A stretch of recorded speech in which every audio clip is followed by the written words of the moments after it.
Good evening, everyone. Can you hear me? Can everybody hear me? Yes. Okay. First thing I'm going to ask is that everyone please make sure your cell phones are off, please. Off, or just turn the sound off or down so we don't have any interruptions. Silent, whatever you want to do.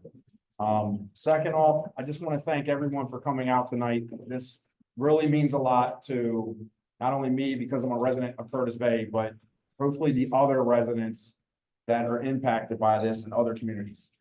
We're gonna go through a lot of stuff tonight. It's gonna be a lot to process because this has all been community driven. This has not been driven by the people that it should be driven by, the people that are supposed to protect us. It's very disheartening to me and other community members that we have to push like this to even get where we're at right now. So again, thank you guys for coming out. Something else I want to reiterate, we're going to get to a point where it's a Q&A, question and answer. I want everyone here to please respect everyone who's talking. Give that person the time to talk. You will be asked questions and we will give you the time. Just respect everyone in this room, please. Thank you. Hello, my name is Angie Shadefeld. I am a community member and resident of Curtis Bay for the past 15-ish years. What we're looking at right now is kind of an overview of what areas are we looking at. Oh, you can't hear me. I don't know if you have more volume, but can you hear me now? Okay. So we're looking at an overview of Curtis Bay community right now. This between here and the water is about a mile area radius. In the foreground is Ben Franklin High School, which is where the citizen science came from as a student from Ben Franklin High School. And Carlos, who will follow me, recently graduated from there. The white strip right here is this Amazon, maybe not Amazon warehouse that they built behind it. And right behind that is the coal pier and the coal pile that we're going to be talking about tonight. So basically, this is the immediate area that is impacted by the results that we're going to see. Next slide. This is another shot of the same area, but just a different angle from the south end of it. This is the coal pier and the open coal pile. Then we have Brooklyn, Curtis Bay, Brooklyn, Lakeland, Laurel Park, Mount Minans, Westport. The smoke that's the Bresco incinerator. That was the fight before this fight. That's still going on. And then we have the Inner Harbor, which everybody in Baltimore loves and adores. And this is all impacted by this coal pier. So it's not just us. We welcome Cherry Mill. We welcome Mount Lions to the meeting tonight. This is you guys too. And I'm gonna last say is we need everybody, not just tonight. We need to continue to fight past tonight to make it actually continue to happen. And I'm gonna on that note, we're gonna pass it to Carlos, and he's gonna kind of check it off a little bit. Thank you so much.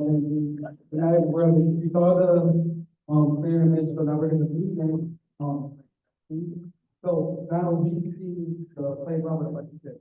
For some of you guys, this is really familiar. For others, in case you didn't know it, this is a playground that, surprise, is right there across outside the doors before we came in. And this is where we're standing inside the building. It's really cut off by the Curtis Bay Rec Center. And in the background, less than 1,000 feet, is the open air pole park. And the residents after decades of expressing their concerns about being so close to an open air profile, after decades, still nothing was done to address that. It's gotten to the point where it shouldn't have been. After a long time of decades of concern, we get us as youth and residents from South Baltimore, it was time for us to take matters into our own hands and conduct our own investigation.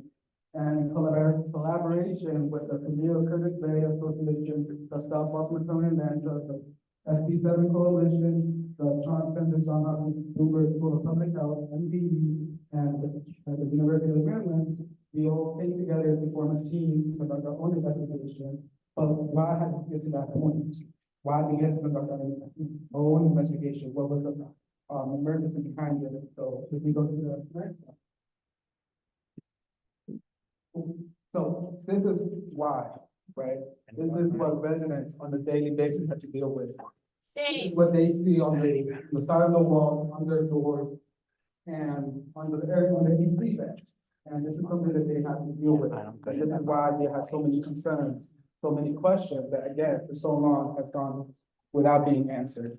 So if we go to the next slide, we will now hear about, or actually the goal of a resident, but it's almost really what a code resident has to say. We have to spray the house, because the dust is terrible, and breathing this stuff, and all these years, we can't do this. And this was from a Curry resident that's been living here for 30 years. So if we go to the next slide now, you'll be able to hear more in that and see what residents have to deal with on a daily basis.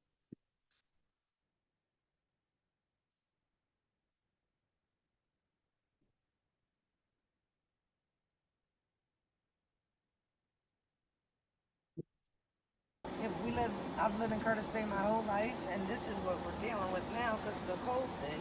You can see all this stuff just is so caked on, and we're just breathing it all in. It doesn't matter. You clean it, and it's wet before it even dries. It's black again.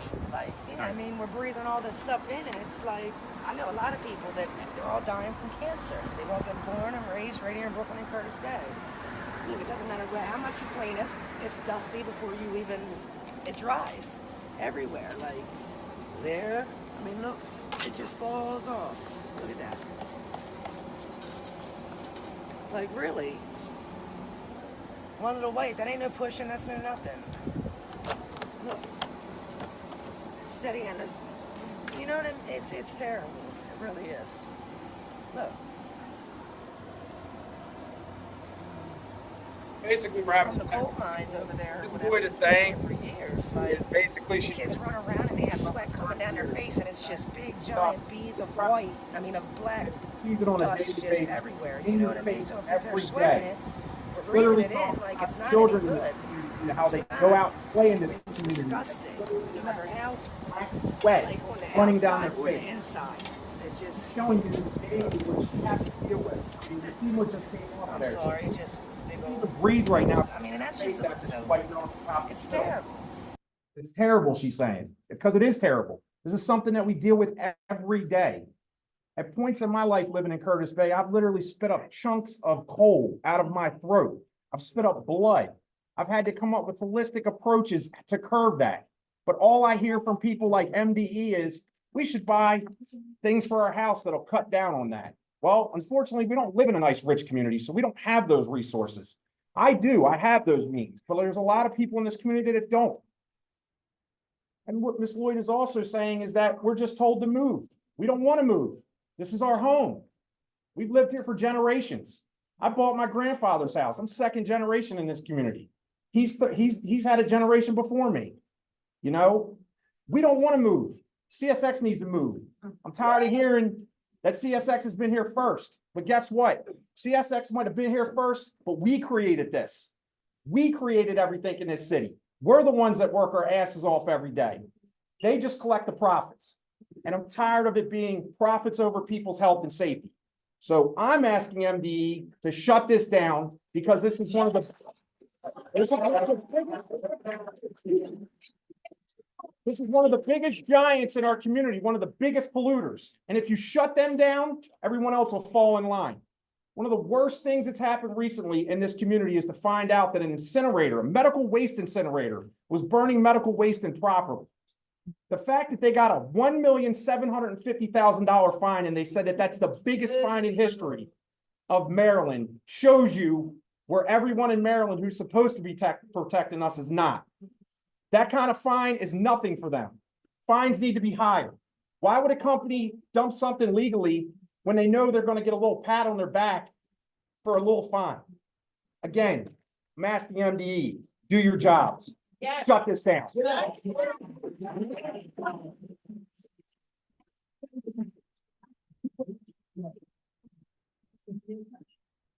Okay, so thank you, Dave, for that. And Carlos is going to have to speak loud, so if everyone could please be quiet, I'd appreciate it. We're having technical difficulties, unfortunately.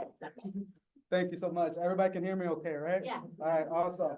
So, yeah, like, just to touch again what David was saying, this is where residents live. This is why we had to come together to do our community science, to do our own investigations. Because the point about this is where people are living. This is where people on a daily are breathing, the kids. The importance of us having to do our own investigation is so that people can get answers of what they're seeing, and what you guys can't see up there, there's actually poster boards and pictures all around the room of what residents are seeing on a daily basis. And Not only seeing, but these are actual quotes from residents who live in this community and other communities that are affected by this. oh, yeah, next slide. So now you can actually see what residents see, why they have so much concern. You can see how smoke of dark dust is going out of the pile and going into those surrounding neighborhoods. Yeah, really shocking, isn't it? If you can see it, you can definitely breathe it in. To reiterate something that Carlos is saying also, you see these plumes of coal that are blowing on a daily basis. CSX is supposed to water down these piles so that this doesn't happen. Do you see that happening? Because I clearly see it being transferred into the air and transferred into my lungs.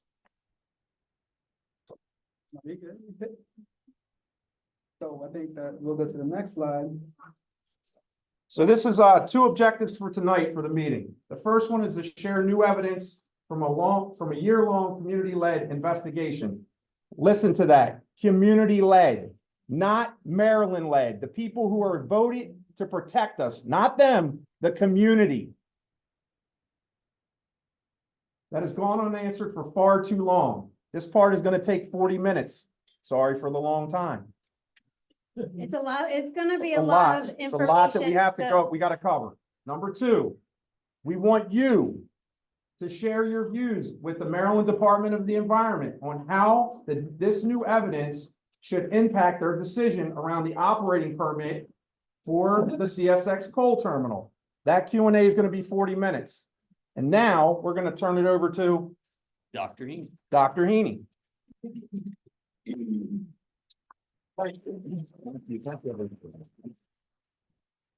Thanks so much for having us. Thank you for being here, Dr. Heaney. Yeah, I'm Chris Heaney. I'm in the faculty at the School of Public Health at Johns Hopkins in the Environmental Health and Engineering Department.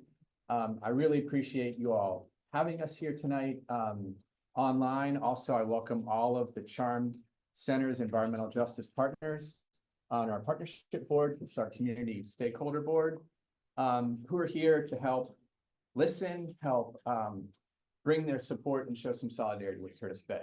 So the context that you heard and the videos you saw and what has been described for many, many years of the dust that are blowing around the community that the residents are attributing to the coal terminal.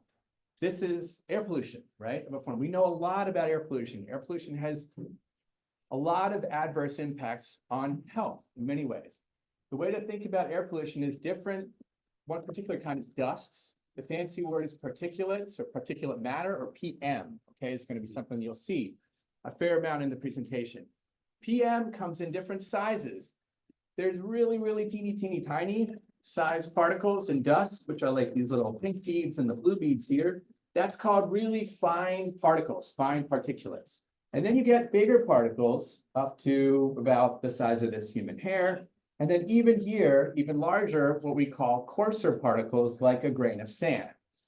And with the pictures of coal dust that might be blowing in the videos you see, it contains a lot of that range of particles, from the very, very large, coarse particles to the very, very, very tiny particles. And we know that these particles, in terms of PM, from the world over, the World Health Organization says PM of these sizes, the very small particles, PM 2.5, have clear adverse impacts on your respiratory health, on your cardiovascular health, that is your heart health. They're related with things like stroke, heart disease. And the very small particles, keep in mind, they can actually travel deep into your lungs. And those are the ones that are particularly harmful for human health. So that's the PM 2.5 here, the category, and then PM 10 is the larger particles, and there's also clear evidence about adverse health effects of PM 10 as well.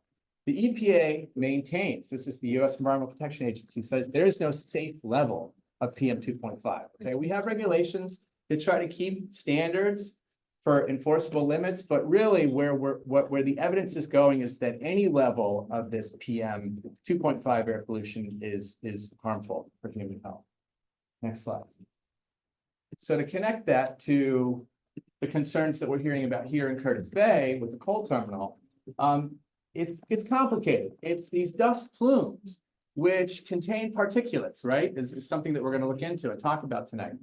But the visual nature of this also has an impact on people. If you think about everyone's right in the US and the world to achieve a full state of health, right? If you want to be able to enjoy your property, enjoy your, have a picnic outside with your family, have birthday parties with your children or neighbors, then thinking about the visual aspects of this, the accumulation of dust and the way that these plumes might travel, are they predictable? Could you predict when you could have, one of these events happening if you're trying to find something? That's the visual stuff.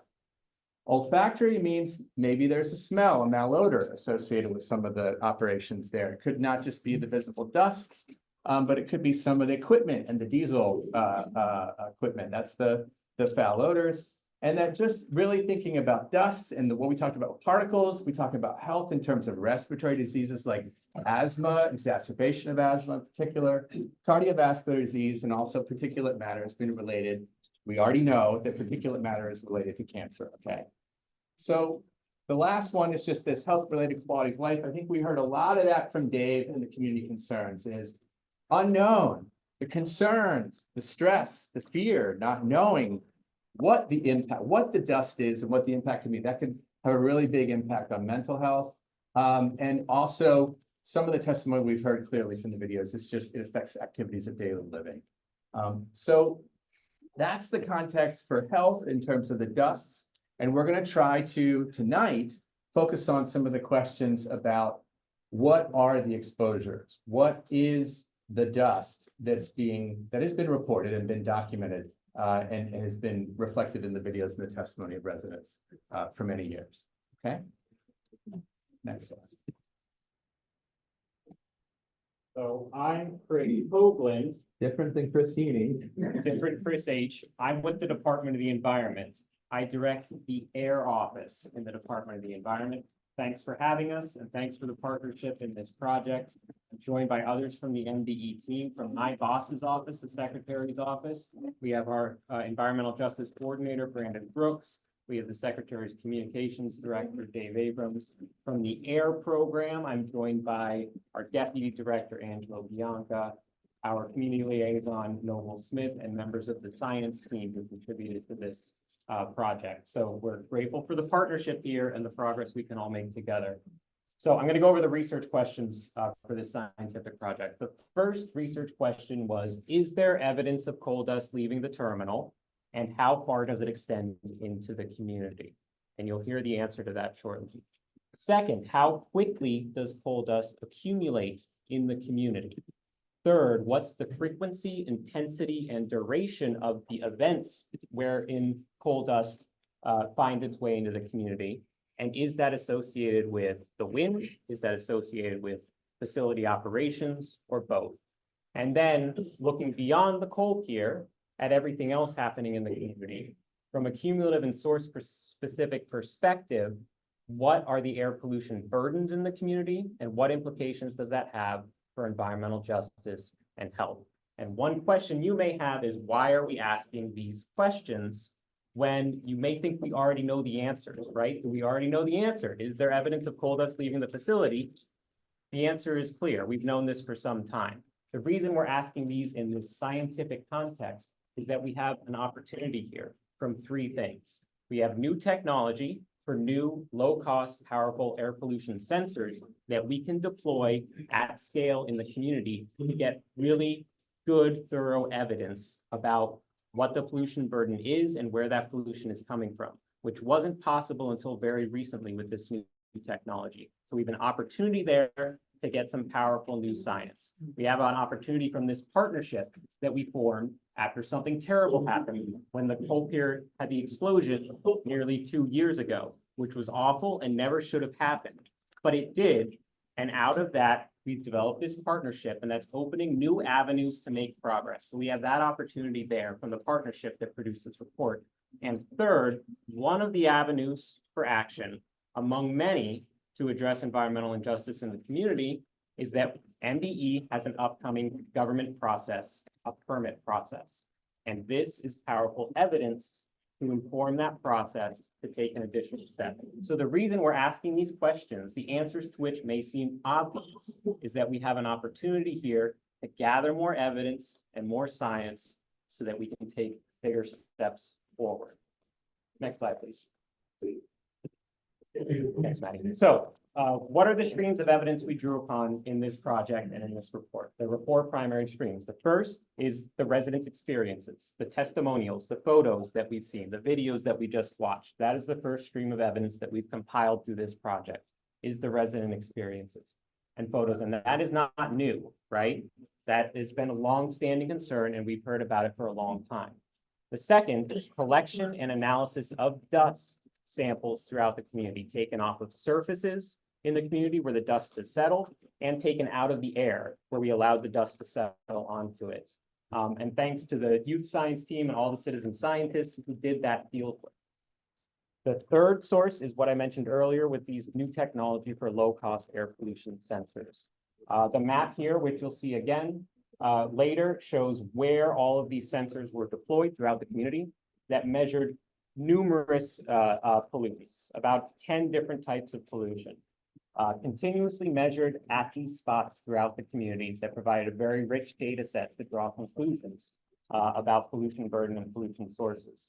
And the fourth stream of evidence we drew on is drives through the neighborhood by a mobile monitoring lab run by the University of Maryland that can measure even more pollutants, and where we learned additional information. So we drew upon these 4 different sources of measurement to come to the conclusions in the report and answers to those research questions, which we'll now hear about through the rest of this presentation. Dr. Haney. Okay, so we're gonna start by telling you what we found, the key findings. And then we'll walk you through some of the ways that we arrived at this and what we found. So we have 3 key findings that we're gonna walk you through in the rest of our time. The first is that we did observe that coal dust is present throughout the community. We found coal particles that were identified at all of the 8 community sampling locations and in 100% of the samples that we collected during 3 different rounds of sampling that we started in August this summer. And we mentioned, and we really pay a lot of respect and thanks to the summer youth who helped out with this. And then we continued in September and October of 2023.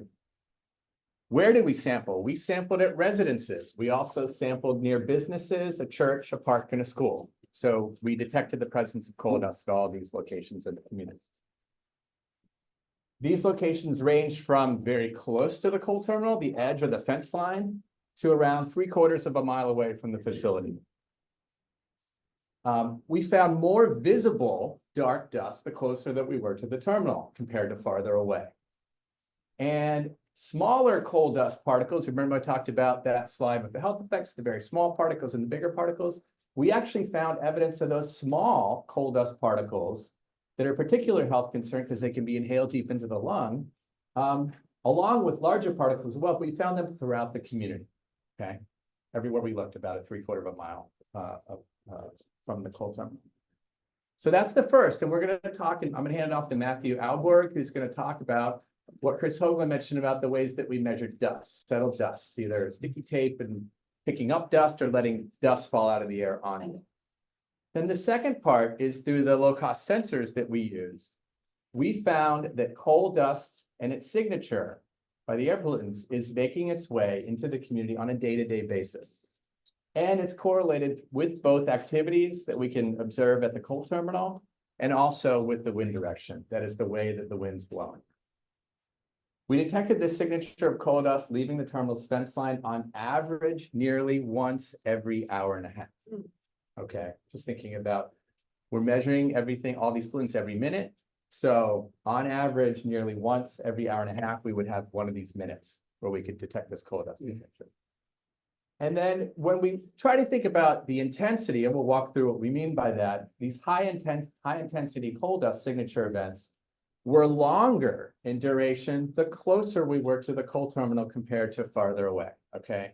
So that's lining up and syncing up with some of the evidence about the dark dust being stronger closer to the coal terminal than farther away. And then also the average duration of these coal dust signature events, they were longer, closer to the coal terminal than farther away.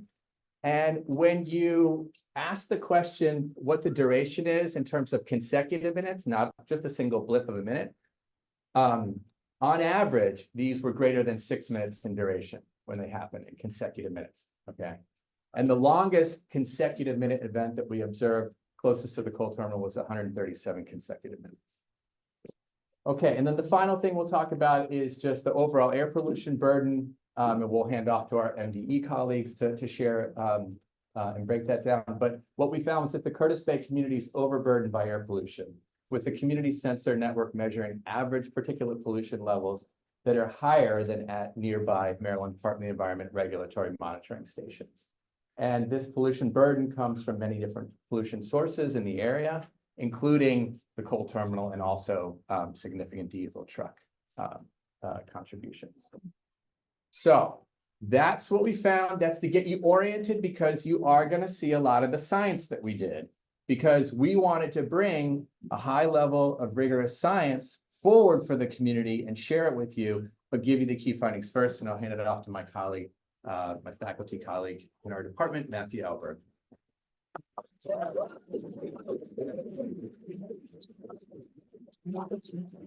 Awesome. Thank you, Lauren, for taking up on slide management for me. All right, I'm gonna get us started with going through the science. Everybody ready? Feeling good? All right, let's go. All right, so Chris, thank you so much for kind of setting the stage for us with the key findings and what we found through these research methods. I'm gonna get it started by talking about the first method that we use to get at those 4 questions that Chris Hoagland from MDE laid out. So firstly, we're starting with the questions of, are we finding evidence of coal dust, of dark dust in the community? How long does it take for dark dust to accumulate in the community? And how far and how far away does accumulation occur?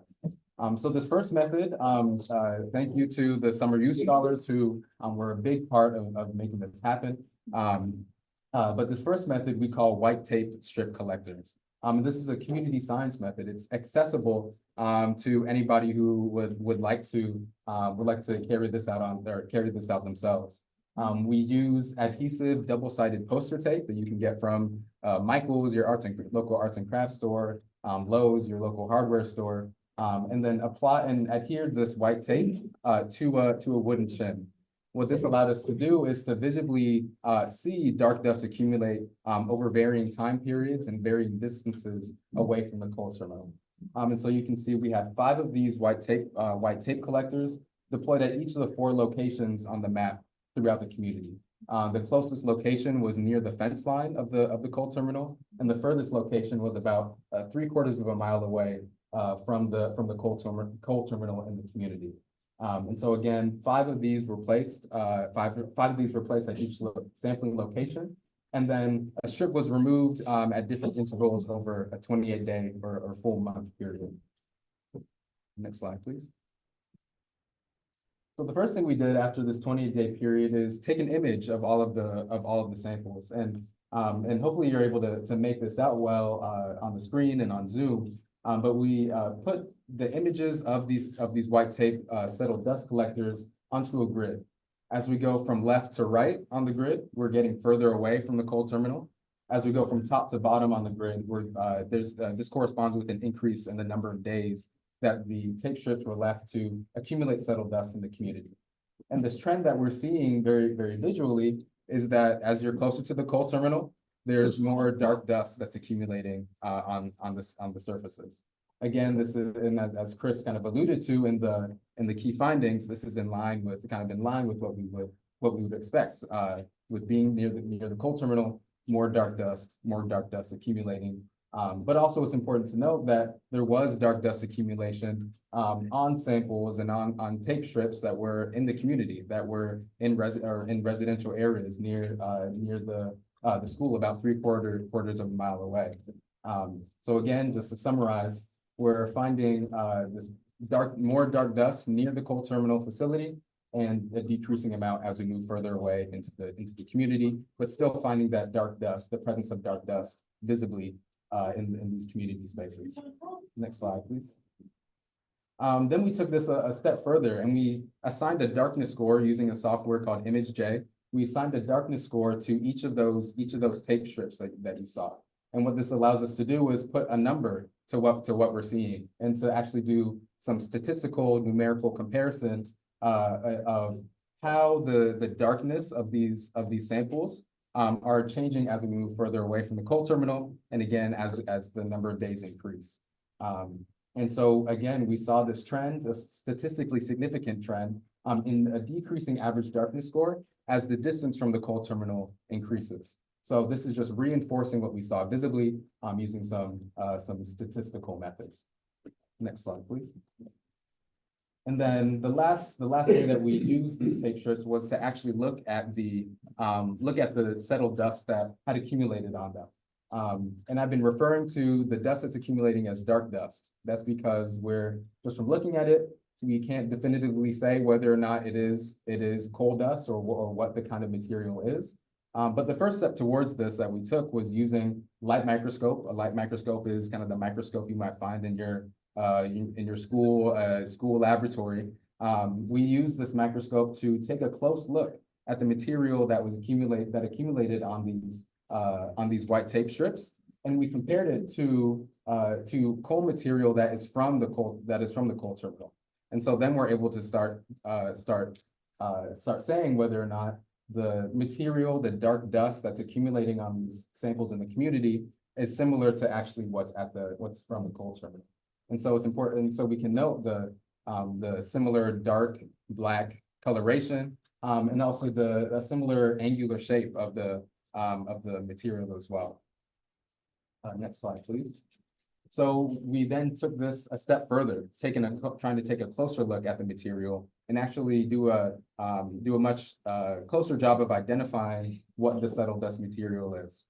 So again, with the Summer Youth Scholars, always a shout out to them. Thank you to them for their participation and effort. We got together and used a different method called tape lifts. We used a special black conductive carbon tape that would allow us to put these samples under an electron microscope. So before I was talking about a light microscope that you use in your school laboratory and science class, and then we took this a step further to take an extremely microscopic look at the particles that were accumulating on these tape lift samples. So what we did was we took the tape, laid it down on a surface in the community in residential areas near the fence line of the coal terminal, and then lift it up off of that surface. And then by lifting it up, we would be picking up settled dust that had accumulated on the surface. And so this is getting more at the question of, is coal dust found offsite of the coal terminal and in the community? And then also how far away is coal dust getting from the facility? And so on the left, you can see some of the Summer Youth Scholars working with this method. And then on the right, we can see the 3 locations near the fence line of the coal terminal, and then around 1,300 feet away from the facility in a residential area. Next slide, please. And to summarize what we found, and again, Chris talked about this. At all 3 sampling locations, we found presence of coal dust, or we observed presence of coal dust. And again, this is near the fence line of the facility, but also in residential spaces around 1,300 feet away from the facility. And again, thank you to the Summer Youth Scholars for assisting with this work. Thank you to the hosts who were gracious enough to allow us to sample at their residences and in the community. But again, the most critical takeaway from this is that we observed coal dust at all 3 sampling locations. Next slide, please. All right, and so we employed another method using this black tape, this special carbon conductive tape that would allow us to look at the coal using electron microscopy and identify the coal, identify the material as coal dust. And this method was a little bit different than the tape lifts. This is because we would place the tape on a surface to start to accumulate settled dust particles from the air. So instead of lifting, we're putting the tape out and then letting the dust actually settle over a 3-day period. And so this is a little bit, we use some of the similar materials, but a different method, getting at a new question of how quickly does coal dust accumulate in the community. So this method is answering multiple questions for us. Are we identifying coal dust outside of the coal terminal? How far away is this? Are we finding this? And then how quickly does this accumulation occur? And so we conducted this sampling method at 5 different locations throughout the community, going from around 700 feet away all the way to 3/4 of a mile away, and all in residential areas near parks, churches, schools, and also people, most importantly, people's homes. Next slide, please. Again, at all sampling locations, at all 5 sampling locations, we observe coal dust. And I also want to call back to a previous slide, the public health slide that Chris presented. And then I call back to this because some of the particles that we found were very large, particularly close to the coal terminal. We found these larger particles, as you can see in the image on the left. The image on the left is a picture of coal particles and also soil material that was collected at the location nearest to the coal terminal, so about 700 feet away. So we found coal there. We found these large particles. You can see that in the bottom right of that image, there's like a little scale bar that says, and it's hard to see from far back, but it says 50 microns. And that tells us about the scale, the size range that we're looking at of these particles. And so on the left, we're seeing these larger particles.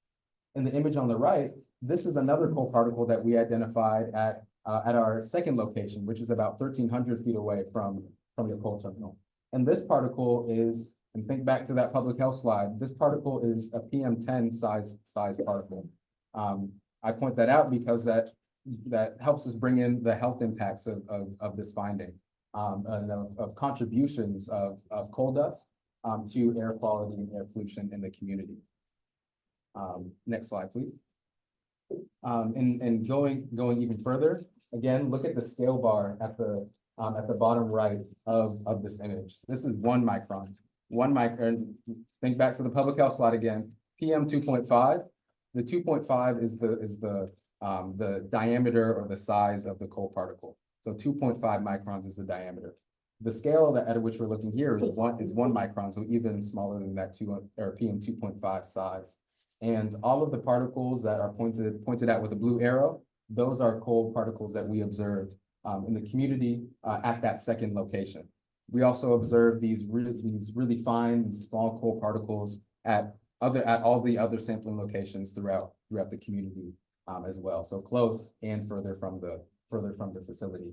And again, thinking about bringing the health impacts here, the public health impacts. These particles are small enough to penetrate deep into the lungs, even penetrate into the bloodstream as well. And so these have some really detrimental health effects in short-term exposures, long-term exposures as well.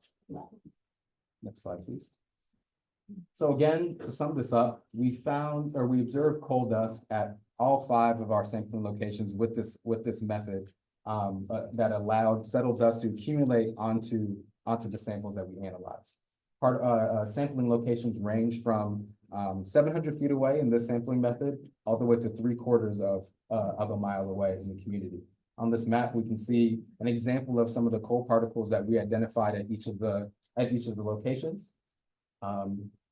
And next slide, please.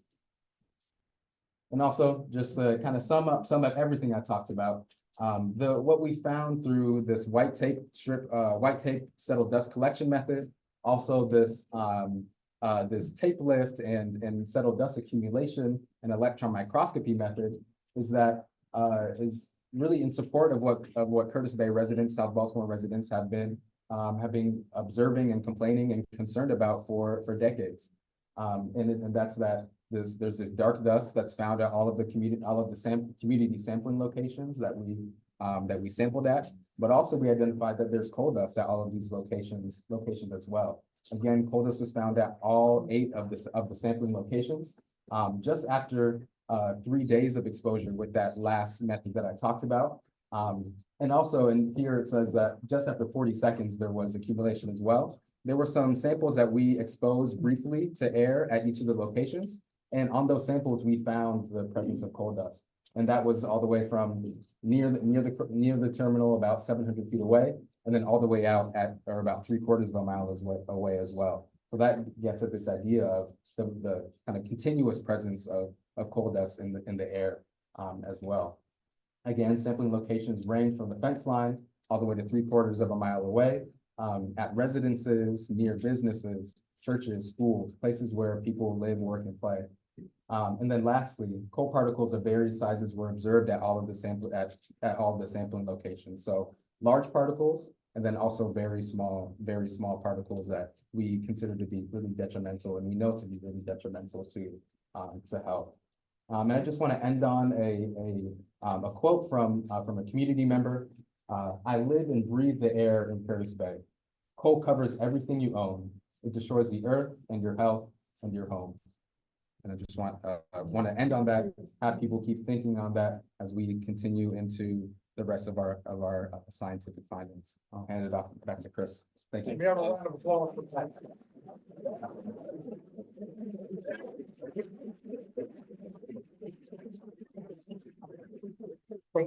Thank you so much, Maddie. So I'm going to try to speed it up a little bit just so we can get into the open discussion. And what Maddie laid the foundation for, let's just let that sink in. From very close to the coal terminal to about 3/4 of a mile away, we're picking up coal particles with a very sophisticated way to look at it through an electron microscope, right? This is the reference method. It's the approach to identify and characterize particles, including coal.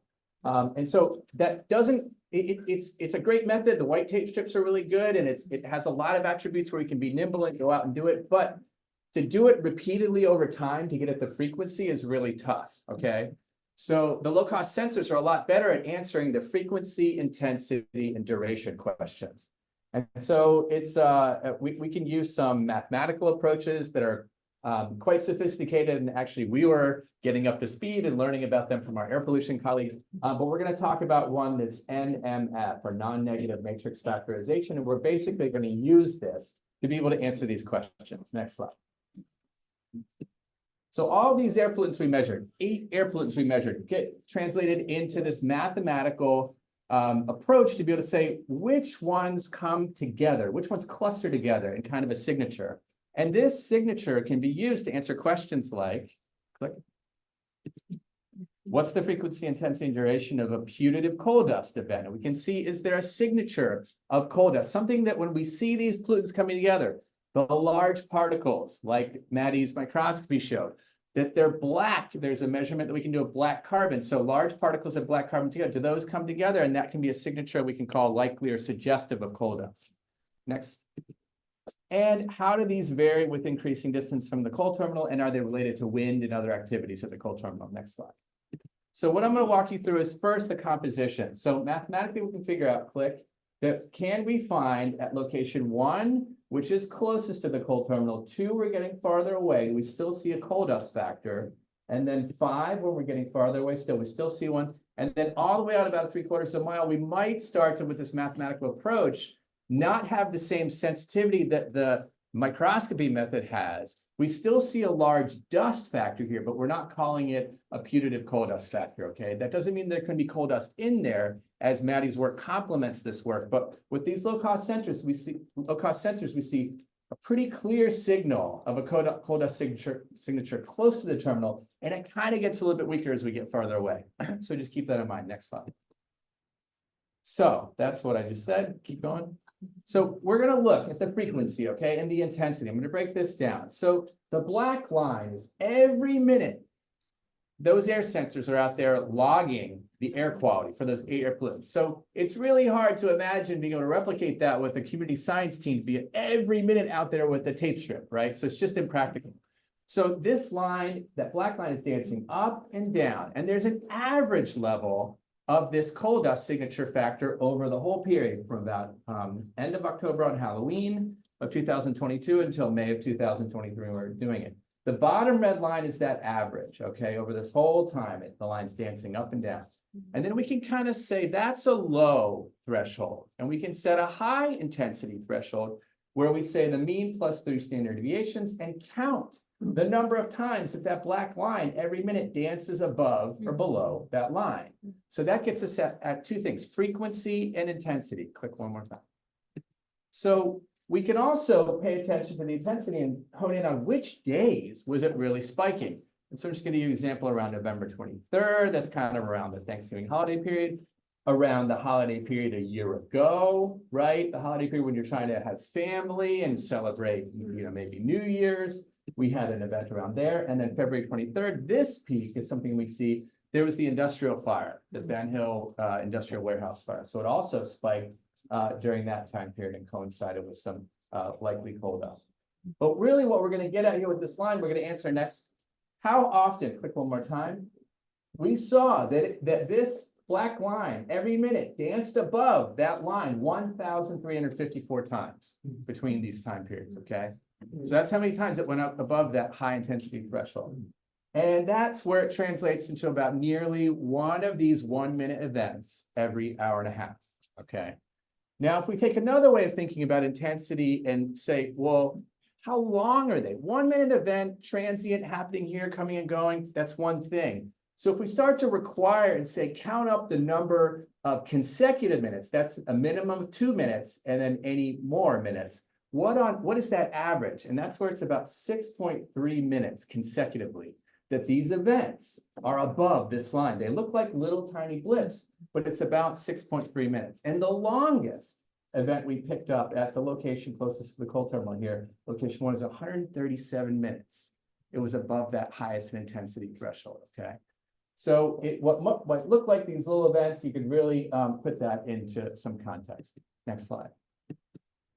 So the next thing we can do is, now that we have this coal dust signature event, we can start to do things. Well, is it higher whenever the wind's blowing from the coal terminal towards the place where we're monitoring versus whenever the wind is not blowing in that direction otherwise? And the red bars indicate each time the monitor every minute is having the wind blowing from the coal terminal towards it. And the blue bar is whenever it's not blowing from the coal terminal. You see the red bars are higher than the blue bars, and they're statistically significantly higher.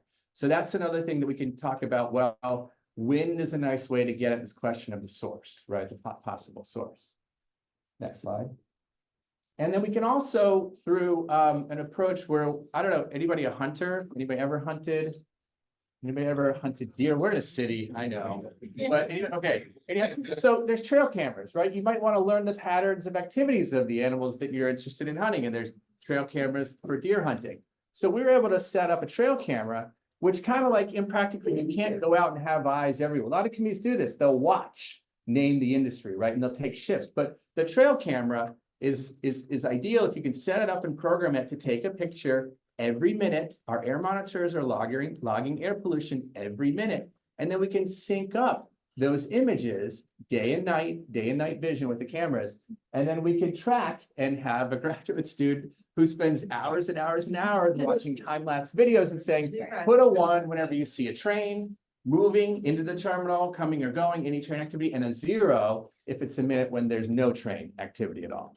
And so we see that the coal dust signature is higher statistically whenever train activity is active, whenever there is train activity at the coal terminal versus when there's not. And we see that close to the coal terminal from left to right, in addition to, statistically speaking, even as far as 3/4 of a mile away.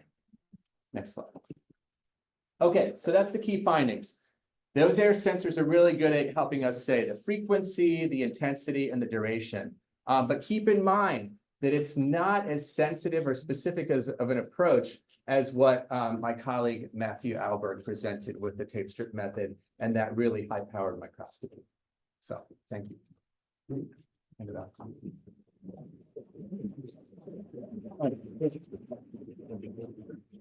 Bill Stratton from the University of Maryland and NOAA team will talk about the results from their mobile monitoring. Yeah, so I'm Phil Stratton. I'm at the University of Maryland in the Department of Atmospheric and Oceanic Sciences. And for the last 2 years or so, I've had the ability to work with NOAA's Air Resources Laboratory to develop something we're calling NOAA's ARC. It's the Air Resources Car. So I just want to thank some of the partners here when we talk about that strange vehicle you may have seen driving around the neighborhood. Next slide, please. So this is what we've dubbed NOAA's ARC. We're able to put state of the science instrumentation inside of it. So we're moving from the low-cost sensors to kind of what the best in the academic and scientific field can provide for us. And we're able to then drive and take these measurements on the road. We can park and take measurements stationary, same as those low-cost monitors that are on the fence line. And we're able to take these measurements once every second or so. And so the big thing here is you can't really understand what you don't measure, and you can't control what you don't understand. So that's kind of where we're coming in to try to give that understanding of the science and the state of the atmosphere within Curtis Bay and the greater Baltimore area. Next slide, please. So on this figure here, this is if we look at every single time NOAA's ARC was on the road driving, taking measurements. If we made a black carbon observation that was greater than 1.6 micrograms, so the higher end of the distribution within our observations, we can flag that. And what's colored here is a heat map of where we've seen those observations and the intensity, how many times we've seen that. So the hotter the color, the more red it's going to be. We're seeing more elevated black carbon observations while we're on the road. And then the bluer, lighter colors are kind of the less frequent, but we still see some of those observations. And so one thing to note in the image here, so Curtis Bay is tucked in right down here. You'll see that it's kind of in that yellow, just below 200 observations noted there. That's very similar to what we're seeing on, say, I-95. So Curtis Bay is looking like it's near the similar air quality, if you will, to driving down I-95. Go ahead, next slide, please. And so one of those events, kind of what does that data look like as we're driving? I like to dub this the Curtis Bay 200, you know, NASCAR, everybody's making that left turn. So we're able to go down Pennington and up Curtis, and we can do that as much time as we have fuel in the car before we have to refill. And so what we're seeing here colored is the concentration of black carbon again. And again, as Chris had mentioned earlier, there's no good, safe level of particulate matter you want to be breathing. So we'll say the bluer, lighter colors are better, still not good to be breathing in any particulate matter, but we'll say those are better than the red higher elevation concentrations. And so again, what we're looking at is an increase in black carbon on two of the main thoroughfares within Curtis Bay. If we go ahead, next slide here. And so what's the difference between Curtis and Pennington? Curtis has no stoplights. Pennington has stoplights on the road.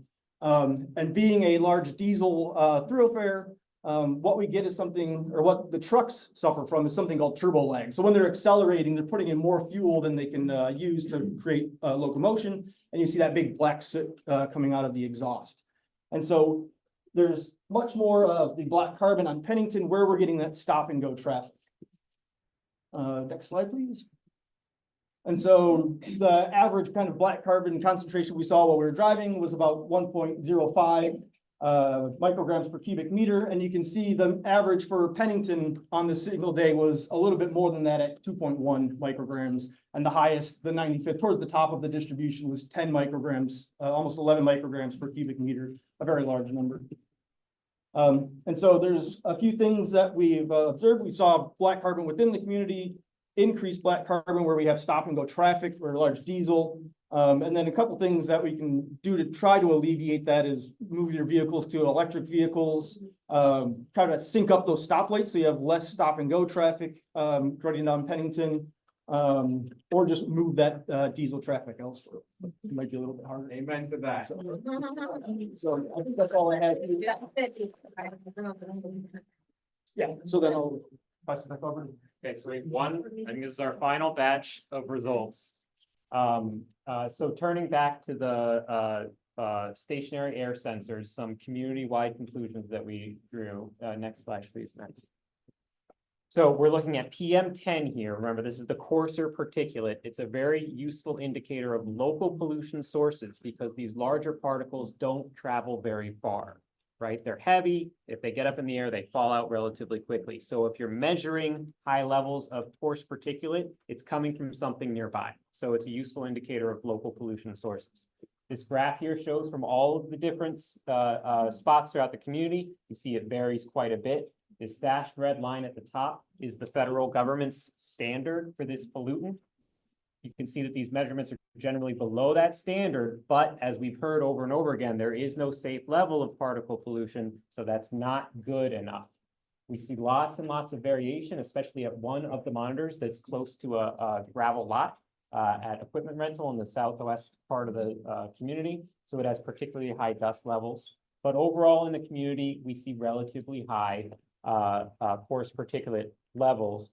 And you can see in the report that we published the numbers with and without the days in this summer where we all had that wildfire smoke from Canada. Do you remember that? Where we measured the worst air quality we've ever measured in Maryland, and that threw all the data really high. So we reported the numbers with and without that because it makes it hard to see the local signal. In any case, so next slide, you can see some of the summaries. So we're listing all of the locations in the community where we had the monitors with various summaries. We've circled here just the average measurement of coarse particle pollution at those locations over this long time period. And down at the bottom, we have the nearest MDE regulatory monitoring station that measures this pollutant in Glen Burnie. And you can see the numbers at the community monitors are significantly higher, right? Confirming that the community is overburdened by air pollution from the high concentration of polluting industries in the area. And PM10 is a particularly useful pollutant to measure this because, again, it's a local pollutant. Next slide. Local pollutants. Yeah, sorry. But you know, we were looking at the community as a whole, the community's pollution burden as a whole, but turning back to the coal terminal, you saw slides like this before. This is now separating at each of those locations the average concentration of the coarse particulate in blue when the wind was not blowing from the coal terminal toward the location in question, and in red when the wind was blowing from the coal terminal toward the monitor in question. And you can see the red bars are higher than the blue ones, right? So we were measuring higher coarse particle pollution when downwind from the coal terminal. Further confirming that it's a major source for this. Next slide. Okay, so back to the key findings, back to Dr. Haney. Yeah, so I think what we'll do is, I hope that this gave you a picture of, you know, as Dave said in the beginning, Angie, the resident said, this is community led. This is dream science, because the people who are living with the experiences for decades, we're really listening and we're saying, what are the questions? What do you know? What have you experienced? And this is, I hope, an example where we've walked through about a year's worth of collaborative work, where we've tried really, really hard. We know there are more questions, and I think that's what the second half of what we want to get to is there's more to do. But hopefully tonight we've brought you information from a year's worth of science to get at these questions of what is the dark dust, and to move beyond that as a part of uncertainty, where we have more information to bring into the conversation about what the dark dust is in Curtis Bay. So I think that's where we'll transition and open it up for discussion. And I think in order to transition the discussion, ideally, when we do science like this, it is incredibly effective to inform some of the government decision-making that is about to unfold. And so I'll pass it off to Chris Hoagland, I think, who's going to speak a little bit about what's next in terms of the policy process. Yeah, thank you, Dr. Haney. Okay, so we have a permit to write for the coal terminal. All right, that facilities in Maryland have 5-year operating permits. They have to be renewed every 5 years. The coal terminal's permit is up for renewal. We've held that process open until we have this evidence, and we intend to include the community throughout the process. So here's how the process is going to work. For the next 2 months, this month, next month, we are going to take into consideration all of the input we receive and all of the evidence from this report as we do scientific and legal analysis to produce a draft permit. Then we are going to put it out for public review. So we will be back here soon with a draft permit for you all to react to. We're interested in your input now before we write it, and we're interested in your input after we have a draft. And then we're interested in your input after it's done. So we'll be back here several times. So in February, we intend to complete the drafting of the permit, post it for public review. It'll be open for written comment for 30 days. During that time, we'll have a meeting, probably in this room, to talk about it and to hear more comment. And then once the comment period closes, we compile all that input, we consider it in the final permit decision, which will be done in the spring. This permit step is only one step of many of the steps that we all have to take at all levels of government in partnership with lots of different organizations to address environmental injustice in the community. It's a step we have in front of us right now, and we intend to include you all in that process. So while we're here, we are all ears for input in how we should digest this information and what your priorities are as we draft the permit, which you will see soon. And then, of course, you'll be able to give us your reactions once you have something in writing to react to. We have staff here who's ready to take notes. So during the Q&A, if you have something specific as a comment to MDE to consider, just mention that at the top. We'll know that that's a comment that we need to take down and bring into the process. And so I think maybe I'll turn to our host to, facilitate. Okay, again, we're gonna respect everybody in this room. So everybody's gonna raise their hand and we're gonna call on you. I want it to be how you feel and ask the question, but please keep it short and let them give you an answer. If it's not an answer you want, please let them know that that is not the answer you want and you don't understand it. So again, who's got a question? And then we got you next, and just people keep your hands up so we can all help keep people up. Good evening, my name is Tiffany. I'm a resident of Curtis Bay. And quite honestly, about 20 years ago, I taught at Curtis Bay Elementary and swore I would never live in this community because the 3 and 4-year-old children that I taught had asthma. Some were severe, others were just diagnosed with asthma. And it was because of the chemicals, the things you smell. Whereas there were times where we would be outside, we had to go back in because of the air quality. And again, that was 20 years ago. So, not even from 21, 22, 23, anyway. It's been that long. The residents of South Baltimore have been suffering that long. And while they suffered, 3 communities were displaced because of this. And I'm proud of my daughter, who's a community resident of South Baltimore, who have been working hard on this issue, trying to address it and resolve it. There's still more work to be done. And I'm glad that the South Baltimore neighbors can come together to try to resolve this, get some changes pushed through. So we need to see research turned into concrete results. So that our lives can be better, we can open windows and breathe, not just breathe the fresh air. We haven't seen it yet, and I know we're gonna get there if we continue to come together. And with that being said, the report, we have all the evidence needed. So it shows that PFX is not meeting the requirements of its permit. They're not taking reasonable precautions to prevent cold from becoming airborne. It's a nuisance and a huge health concern for everybody in the South Baltimore community. What do you want from Maryland Department of Environment? We want them to take this seriously. Like, they did not call it a state of emergency before, and they said, oh yeah, you're right, it's actually happening. That's unacceptable. We want them to begin enforcement action on PFX immediately. The report shows that they are controlling the coal dust from leaving the terminal and impact us on a daily basis. Threatening the air community that we're breathing in.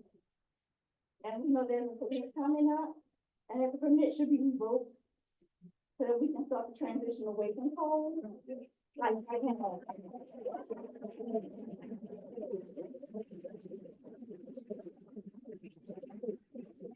We should not have a decades ago, over 20 years ago, coal this close to our community.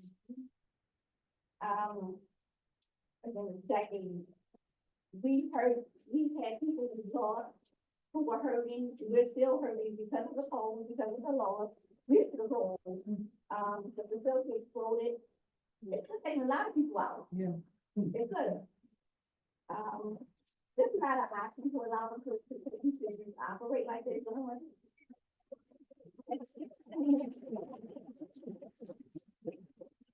You know, I'm gonna say we can't do it anymore. I ain't gonna say we can't.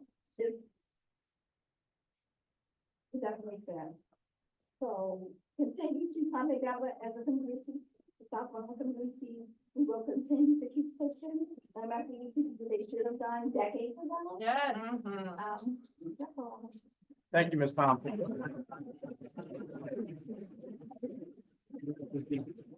And you are next. Okay, hello. Also, one note, just for the folks online, please try to project your voice as much as possible. Where would the best place for folks to stand, Maddie? Welcome to come here, Maddie. Yeah, if people are comfortable coming up to the front. It's not too much trouble, man. The other thing we could do is we can amplify it. Yeah. Once we get what the Yeah. question is, we can restate it. Anyway, good evening. Okay, so I have a couple of questions, and I want to start off by saying I am not an anarchist. Okay, just not, but I'm into the water. However, just insurance since the Mine Act within the Bureau of Mines, the regulations and the compared in the 80s compared to today, per Ridley plan, prevention compared to the Great Depression, compared to the Progressive era, this matter compared to volcanoes is dangerous amount of, is it SO2, nitrogen oxidized, ammonia compared to ozone layers? That is a question. Do we know the class of coal compared to workers directly affected compared to residents living around the coal? Is it skin allergies? How are the funds from fines being allocated or earmarked to help with research or treatment of cleaning material or just health? Comparison of Maurice Bishop and the Reagan administration of the cocoa plant. As Joan Reagan states in her book, coal being a resource for foreign countries to consume, not being affected by miners. That supply an outsourced GNP gross national product. I mentioned this about Maurice Bishop and said about the cocoa plant versus meeting the need of how can that country capitalize on the creativity of better jobs. Bear with me, my notes is everywhere. Will that phase out, not seeing through to plan that actual work to utilize as well as after the damage control of the plant? Will that be in the best interest of the community? Will the community, thankful for the community-based project initiative, have the power to air quality in homes compared to air quality outside of homes? Have that test been conducted to see if it's helping or not helping, and when is the peak seasons? And finally, PS, with innovation of technology, are safety suits or safety masks for workers after elimination, being provided for workers as OSHA would regulate something as this? And after elimination, is there a plan for the use of the land over there?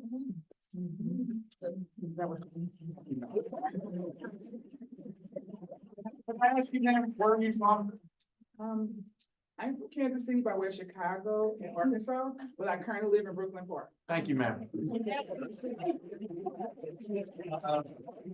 think I saw, okay, Pat, and then I think Shoshana and then Dave. Okay.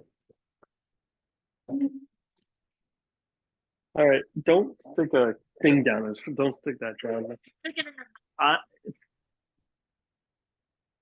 Hi, I'm new to Curtis Bay. I've only been here like in the spring, it'll be 17 years. He's the old man. I'm the old man. Anyway, I got one to two statements and I got a question. Have you guys talked to medical staff or people of what happens to people that breathe this stuff. I never had asthma before I moved to Curtis Bay. Now I got 11-year-olds back there and they both have asthma, and my wife does, and I did. And I mean, I used to walk up the hill, nothing flat. Now I get halfway up, I got stressed, because of the breathing. And I don't want the CSX say, well, everybody in Curtis Bay wear a mask. I don't want to hear that.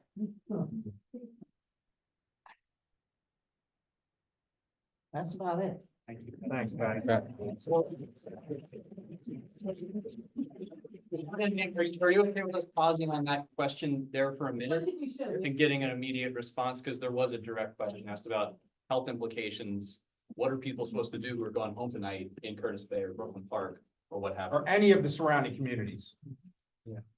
And we should have said in the beginning, we do have public health experts, we've got government officials, we got community leadership all here. So we're in a good position to respond to all these questions. Well, that's the obvious next question, right? We talked tonight and we answered questions about what is the dark dust and providing evidence that suggests that it's coal dust. And the next question is, what can we say we already know? And that goes back to the slide on, we know there's no safe level of PM 2.5, right? And so if Maddie's analysis showed that we're finding coal dust that's very small, we know that that's not good for your health, right? So that's something that we need to work with and talk about and figure out together how to manage that and have that information inform the thought process around the next decisions with that facility and how it may or may not continue to operate. The other thing that we are obviously talking about at the School of Public Health is to think about, now that we've gotten good at measuring exposure and we can do it routinely and repeatedly, is that we could actually document or investigate and study and measure the relationship between these coming and going of these plumes and how does it affect health. And that's something that we're actually planning to do with partners at the South Baltimore Trust. So that's just a couple thoughts, and then maybe I'll pass it off. So would you say, Dr. Heaney, in your professional opinion, the only way to make it safe for people is for the coal not to be here? I mean, I think that's. Is there acceptable levels or is there not? Well, I think what we go back to, what did we talk about tonight, right? We confirmed the presence of coal dust in these very fine particles, smaller than particulate matter PM 2.5. And what does EPA say about particles that small? They're not safe for human health. And these particles are the type of particles, once they're in you, they don't come out. They cause severe health problems, correct? They can't be scrubbed out. We already know that we can say that they're associated with adverse health impacts, respiratory health, cardiovascular disease, etc. Let's just, let's stay on this for 1 minute though. Is there a direct response from Chris Hoagland, MD? Yeah, and the health effects are why we regulate these pollutants, and this evidence that the pollution is happening is what's bearing into our steps where we pull our legal levers we have to address it. And so the first process we have available is this permit, and our intent, I can't say what's going to be in the permit now because we have to follow the process and we want to include everybody in that process. But our goal for that permit is to draw upon this science to produce the absolute strongest, justified by the science and Maryland law, to reduce the amount of the pollution coming from this facility. That's our goal in that specific step. But through the partnership, we can talk about lots of additional things outside of just that one narrow bureaucratic process to protect people's health. And we're here and we're part of the partnership. We're going to bring in any resources we can to deploy all those measures that we can think of. So real quick, MDE says that the permit for the public viewing comments is 30 days for the scheduling of the community. Is that all we get, or is there more time that we can have for that? We've extended them extended the comment periods upon request in the past. So the meeting will be within that period. If we get a request to extend that period, we can. What is the maximum that you can extend it to, so we know, as we need to be informed on that? Yeah, that's a good question. I don't know if there is a maximum. The issue is just how long do we want the process to take, but But yeah, if there's a request to extend the 30-day comment period, yeah, we routinely grant those. Because again, we don't want this rushed. It's been rushed in the past. I Okay. agree. Yep, so Shoshana, Dave, and then Jason. And I also want to note that there's some questions online too, so we'll get Okay. to you guys too. Yep. Sorry, everybody. No, no, sorry. Hi, everybody. All right, everybody down, because I'm getting old in these days. Sorry, I'm saying, y'all. All right, everybody. For people that know me, I'm Shoshana Campbell. I've been a part of this community for a long time. I went to high school here along with the great students that did this research. So I'm very proud. Of course, I'm an alumni of these great, amazing students. But I do want to say, every day I went to that school, we were breathing in coal dust. Even you, Cheyenne, you was in there too. We was breathing in coal dust, right? We were doing that every day as kids. And some of us didn't even know we was doing it because, again, a lot of these things are hidden in plain sight. So we saw it, we just didn't think about what the impact of it was. But since then, since actually diving into this, diving into what's actually in our community and figuring out what it actually is, and also how it actually affects people, and even just talking to people and hearing them talk about it, like on these videos that y'all heard of Miss Holly talking about the coal dust getting on her nerves, okay? We've heard that several times. And so it's not a new thing. But since then, a lot of the work that I have done, a lot of the work that students have done have been to prevent this from happening, continuing to happen. And so I guess what my question would be now, Nick, let me see what I wrote down here. I wrote a lot, but I need to figure it out. All right. So now that we know for a fact that it is coal dust, which residents been saying for a long time, but now that it's valid through this research, it's validated to the liking of departments that should be protecting people's health in our environment. The question would now be, since we now have this evidence, we heard of this, this is not the first time we heard of like 2.5 type of particles being dangerous, and even less than that in some of this. And so we've heard of that a lot, associated with different pollutant industries and things like that. But now that we know for a fact that it is being found, this dangerous type level sizing of a particle, why are we sitting here? I guess my question, and this would be directly to MDE, why are we talking about a renewal of a permit when there is a dangerous level of particles?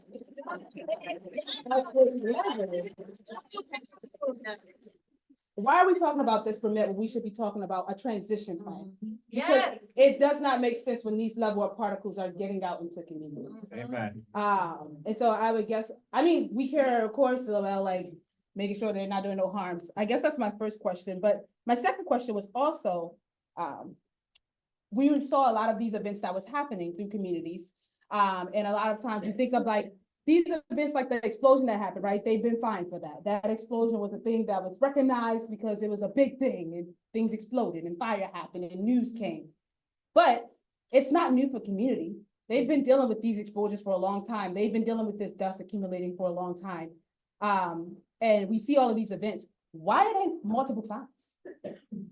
Like it should be multiple fines that's actually matching these different events that's happening in community, because coal is constantly getting out. So those would be my two questions. Thank y'all.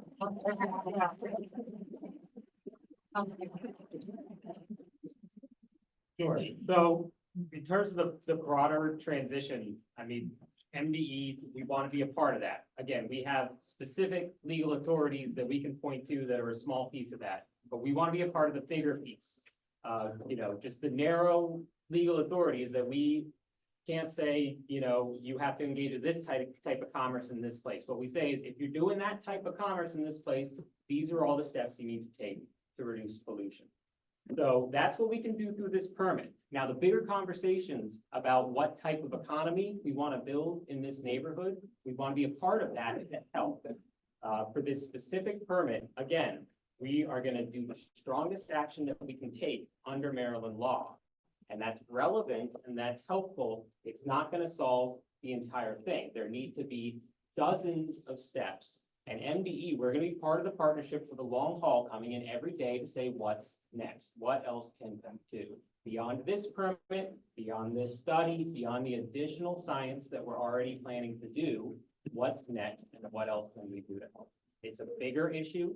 And we're gonna have lots of these little steps that we're gonna be bringing, but we are going to take those steps as hard as we can every time that we can. And the second question was, what about the data showing what looks like evidence, well, not looks like, shows that there's evidence of not controlling the dust at the terminal and authority to act on that? Yeah, we're gonna look at that. I just need to clarify really quickly. And putting these harsher regulations on this contract are strong concern. Are we looking to say things like, for example, there shouldn't be size particles of 2.5 getting out into community, and if you cannot control that, then you should not be doing the work that you're doing, like any language around these particles that's getting out, that's literally diving into people's lungs. So that's the input we're looking for right now. Again, I have to follow the process before I say what's in the permit, but we're looking for input exactly like that for what we should consider here at the beginning when we start writing. That's my input, so. Thank you. Okay, so next it's Dave, Jason, Zach, and then Angie, and then I'm gonna need help. Okay. One second before you come up, sir. You can come up. Again, if you've asked a question already, please let everyone ask a question before you ask another one. Go ahead, sir. Okay, hi, my name is Dave Arndt. I'm from Locust Point. And I would really, these comments are going to MDE as things to consider when you're looking at this permit. One thing we know is coal is in pure carbon, is known to contain lead, mercury, cadmium, and other heavy metals. So far, these tests really have looked at just the particles that are around. But we also need to have you think about, what about lead, mercury, cadmium? NIH, EPA say there's no safe levels of those. So if these particles are getting all around and going into people's lungs, we got to look at how much mercury, lead, and other things are going into people's lungs also. So that's something to first consider. The second thing is to consider is we've got railroad cars with coal going all the way through Baltimore that are uncovered, that are blowing into the wind. What are we doing for that and the rest of the community of Baltimore? It's far more effective here, but we got to think about the whole state of Maryland and everything else going on with these coal piles and the exporting of coal. The third thing is, when the coal is being watered or sprayed down, or when rain falls, where does that water go? That water, again, is being contaminated with mercury, lead, arsenic, cadmium. That is going out into our harbor. That is something that we're really trying to preserve the bay, and here's something that is endangering the bay. So something else to consider. And the final thing to consider is Maryland has some strict climate regulations that are coming on board. And by exporting coal, we're exporting climate change. And that's something else that we should really be looking at when we're doing the permit. Yep. So thank you.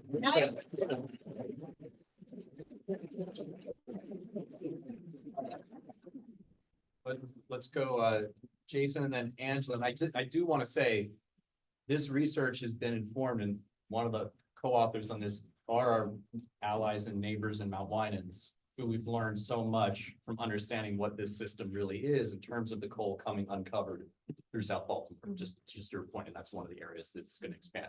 But, and Angela, you'll be after Zach.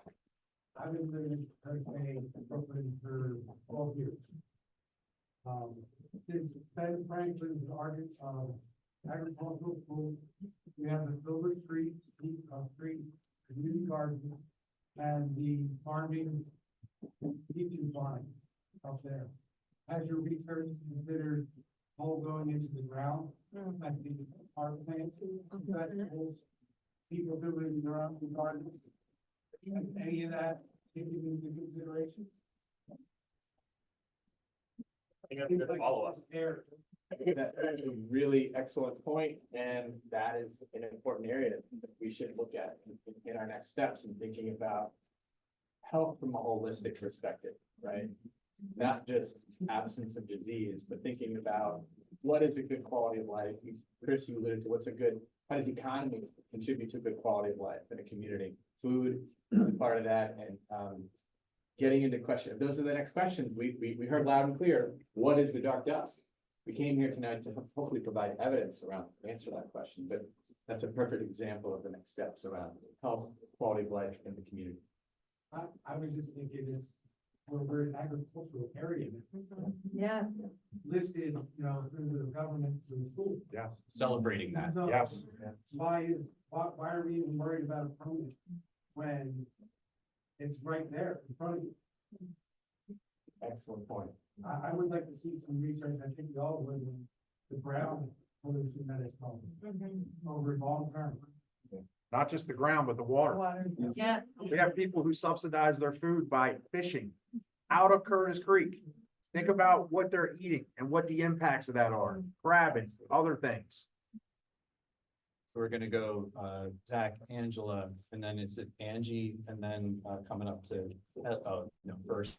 And online. Sorry, guys, I have a serious back problem. I gotta sit down. Okay, you know who's next?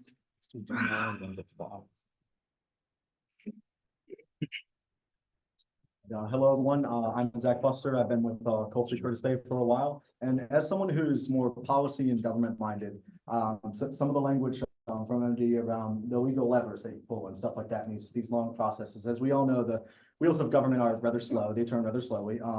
And there's these long drawn out processes. But I was wondering what legal levers were you talking about? Like what can you do? What can you guys actually do? What's your jurisdiction?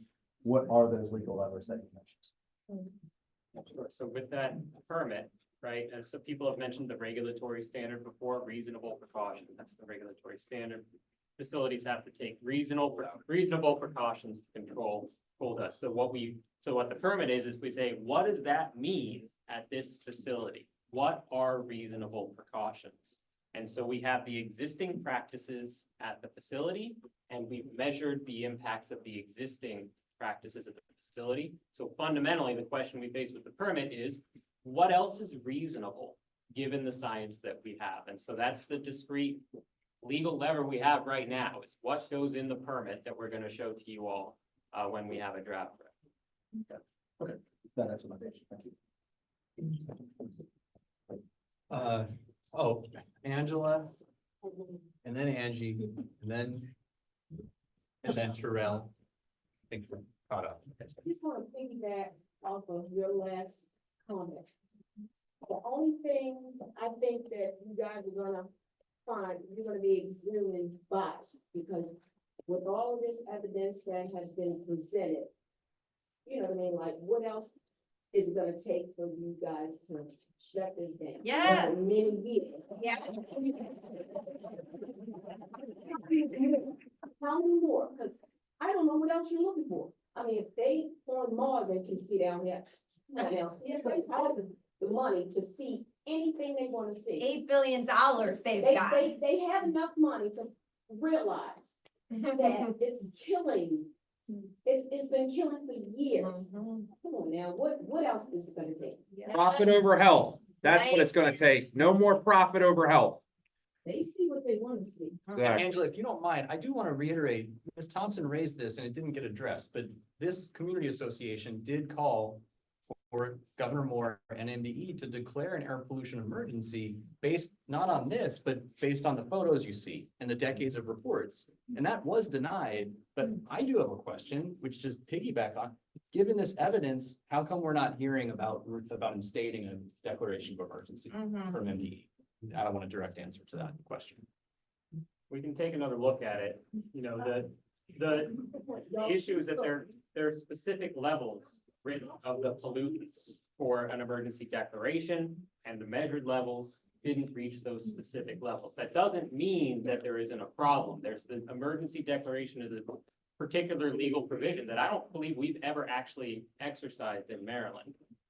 It's a very old piece of the law. And so the strict answer for that is that if the measured levels are high enough, we can. If they aren't high enough, we can't. But we have lots of other tools that we can deploy here right now, and we intend to do so. And what are those tools? Because you keep saying these tools. Step one is the permit. Okay. Money, they get money. Y'all playing with people's lives because they're getting money. Yep. Why is You the guys governor have to realize Why that isn't the for Secretary of years, Environmental Justice? many people, I've lost practically all of my family. I live in Mount Winans all my life. I've never had asthma. It's like now I'm prescribed it. Come on now. I can see my grandkids right now. Yes. We don't have any more time, and that's what you guys gotta understand. It's been long enough. I've lived in this community for 35 years. Change off of y'all. I hear you. And realistically, we don't really expect CSX to just up and go. I mean, that's in a perfect world. But think about the people that you're driving this hazard through the cities, the states, the communities. Think about the people. They have enough money to make it safe. Because we need really, some of the stuff that they're transporting. We need to stop. However, if they're getting all the money and everybody's done, what is the purpose of them getting all the money? Purpose is, Miss Angie, is that it goes through poor communities, therefore we don't matter.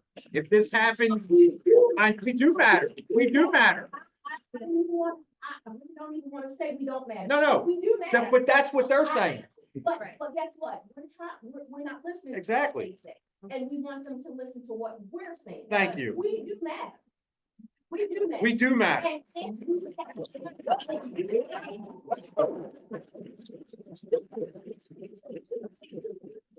we probably would have moved. And even some of us that can move now, we have no desire. We love where we live. Amen. Before we didn't know any different. But to have lost so many and so many are suffering now, we know. We're not being selfish or unrealistic, but they are. And they have what it takes to make it safe. Now, how much more do y'all need to say? No more profit over safe and health and safety. And the permit is only a tool, the CSX. Right, because they'll contest that, so. Amen. But the question that I asked. I'm sorry. Is the permit gonna allow for it to be a safer transportation method when they're transporting the coal? And the people in the neighborhood, is it a peak season when the season change? The coal make a difference when the coal dust is more loosely or more evident there? Like, is it a compromise instead of us having these meetings going away frustrated? Will the permit allow the university or whoever doing the research to be able to come up with a compromise that everybody's happy that we're still becoming healthier and enjoying the livelihood in the neighborhood we live in? Okay, Angie? So off of everything that was just said, my thing is, the EPA says there is no safe level of coal for anybody living anywhere. Right? And I understand the permit process. I know that's not gonna come till February or whatever you just said. But what can you do? Why can't we declare a state of emergency, health emergency right now in Curtis Bay, in Mount Winans, in Brooklyn Park, in all the neighborhoods across where the rail cars go? Because it's open air. It's like, and it's the smaller particles that are getting farther away that can't get out of our lungs. And if you can't tell us that answer, And then we need those people here that can. Right, and masks aren't gonna work. Like, at all. I can tell you, the day of the explosion, I was on day 10 of quarantine from COVID and lost my taste of smell and lost my sense of smell and taste. The day of the explosion, I was, 3 blocks away and was gagging with a mask on outside, and I had it. So, and that's just the explosion. This is every day. We need a state of emergency, health emergency right now, not. In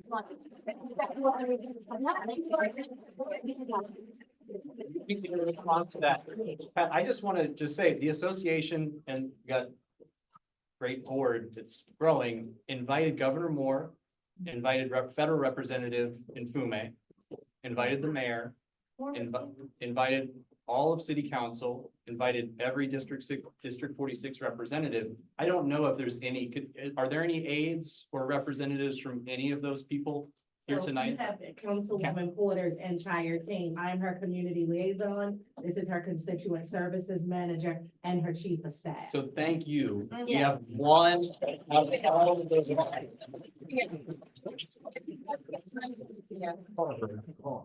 So that shows how much these people care about our communities, that they couldn't be here tonight. This is not something to play with. This is our lives. Yes. What else is it gonna take? Right. Seriously, that's what I wanna know. What is it gonna take? Because I don't wanna die early. I wanna live my life. I got grandchildren. I wanna see them grow.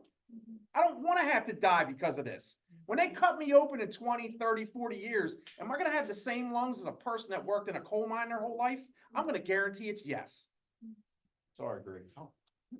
So the mayor or the governor shows up with Ben Franklin for Photoshop, you know, photo. Opportunities, But he can't show up for the community. And it was a month ago we invited. This Yeah. wasn't a last minute. And multiple times I asked him to his face, when are you coming to Curtis Bay? And he talked to my person.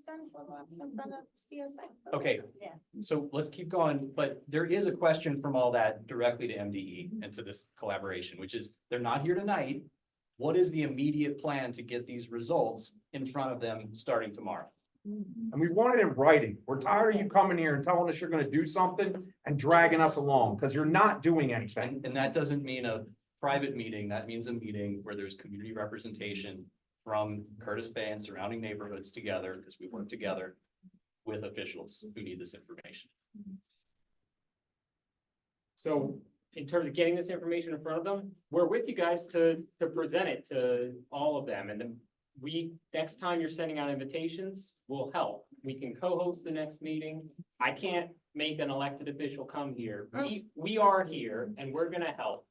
Your boss isn't here, though. What was so important she couldn't come tonight? We can't, she couldn't come to every meeting, but I'm telling you, like, next one. Every meeting. Next one, Let's hear the answer. So next one, we're with you. We'll send out the invitations But too. it won't- I think that the frustration is we're trying to get people to show up. If we would be stronger together to do that, then we need a commitment that we're actually gonna do it We together. can't fix these problems when the people who can fix these problems are not in the room. Yeah. All you guys continue to do is tell us we're gonna do, we're gonna do. We want you to do. That's it. And what steps does it take to make a health emergency? You know, what can you do to push that? Because they've already said, no, it's not, but the EPA results and these results are saying that any coal is not healthy for anybody. Maybe you guys should come stay with me for about a month or two. We'll see how you feel. Then after the response to that, it was Terrell, and then I lost track. And then You have that commitment to getting more attention. Okay. We need that commitment in writing. We don't need it to come out the mouth anymore. Okay,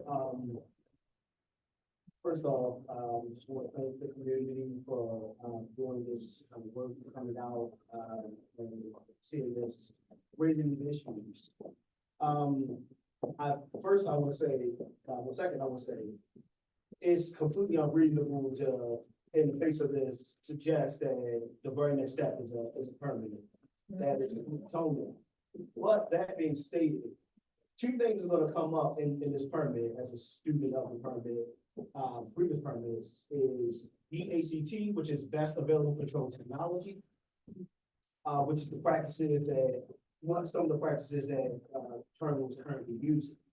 And then what's reasonably appropriate. My question first is, given the practices that they're using and the results that this is showing, how does MDE, one, intend to increase best available control technologies that they should be like, hold them to account for those? Because there are better ones. And then, what will be the timeline and how will the community actually engage in that process so they know what's actually happening as well? Two, there have been a fine, an explosion, and dust still going into the community right now. how will MDE hold them to account for this period when they're not technically under a permit or kind of are? And three, considering the harm that's like consistently being done, and that there is no best available control technology that can reduce that damage to zero, even though the EPA says that there is no safe level, and that there have been communities across the country that have actually pushed and succeeded at phasing out coal terminals. Actually a process of transitioning away from them, knowing that there is no actual acceptable amount, and the technology does not exist to actually safeguard the community.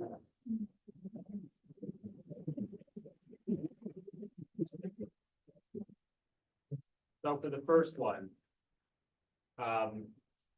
we have to do the process to write the permit. We're getting input right now. So if you specific items that you want to put forward as control technologies for us to consider, that's the input we want to hear right now. I can't say what the outcome of that process will be before, but the draft permit that we give you all as the next step will have the initial answer.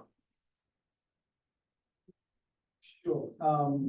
Like two other processes that can be seen with them doing is spraying the coal, as well as what is called shaping the coal, which is when you see the mound. Yeah. But there's also natural barriers like trees, which when the terminal expanded, that actually increased the dust because the trees were removed. There's also like man-made barriers, and then there's like different like chemicals that can be put into the sprayers to actually clump the coal more to bring it from that. Also, not operating during peak wind conditions where they know that it's gonna blow more. And then finally, the relationship between MDE and the community is terrible. Now, like 5 years is 1,826 days. That is unreasonable to make people wait till that point to actually get anything addressed. There needs to be like more of a robust engagement with the community, and the same things that I'm bringing up should actually be conversations with the community. Because those things are going to be in a permit, and people should not have to figure out how they're being failed by the municipal arrangements. That is the job of the MDE, as their mandate is to actually protect the community and the environment.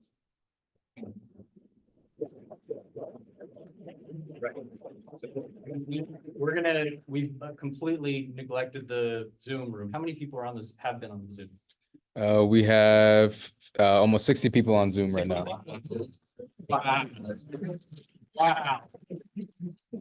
Okay. So we're gonna take a couple from Zoom. Sorry, everybody on Zoom, for being bad hosts. Sure. Jenny, you've had your hand up for a long time. Do you wanna unmute and ask your question?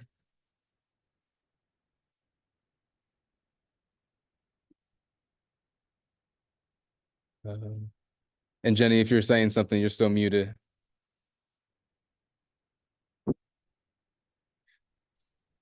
No, I don't have nothing to say.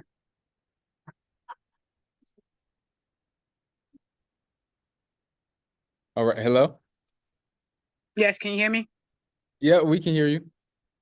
I don't have nothing to say. Everything that I've heard, some of the people already answered my question already there. Okay.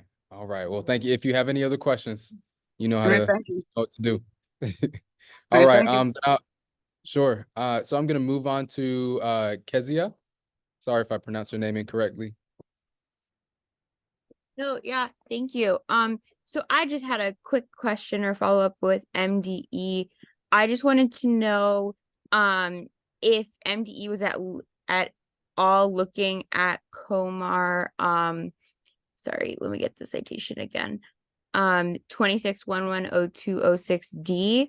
It seems like it might be appropriate to start looking if denial might be appropriate, looking at whether CSX actually will follow air pollution laws moving forward. I know sounds like definitely there's a desire to follow the law, of course, but I would think that it would make sense to kind of use the law as a tool and not just something to hide behind. So I'd like to hear whether that's being considered at all. Yeah, did you get that down? Could you say the reg citation again? Yes. So it'd be 26110206D. Okay, thank you. We'll look at it. Okay, thank you. We're gonna do one more and then go back to the room, or is that We have a hand up from Nadia. Nadia? Hi, yeah, this is Nadia. I had a question about specifically for MD, consideration of cumulative impacts, whether that would be something that would be written about in the permitting process, and whether or not MDE plans to partner with EPA, specifically the EPA Office of Environmental Justice, given that the EPA in January of 2023 came out with their expanded legal tools for considering cumulative impacts for permits. Yes, definitely. And EPA has joined the process where we produced this report. So they've been following along. We've discussed it with them.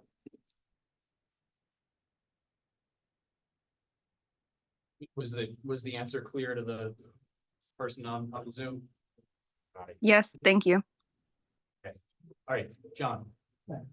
Chris, in August 2022, CSX wrote you all a letter that said you don't have the power by law to close down, to deny a permit and close down the piers. That's in a letter that was sent to you from CSX in 2022.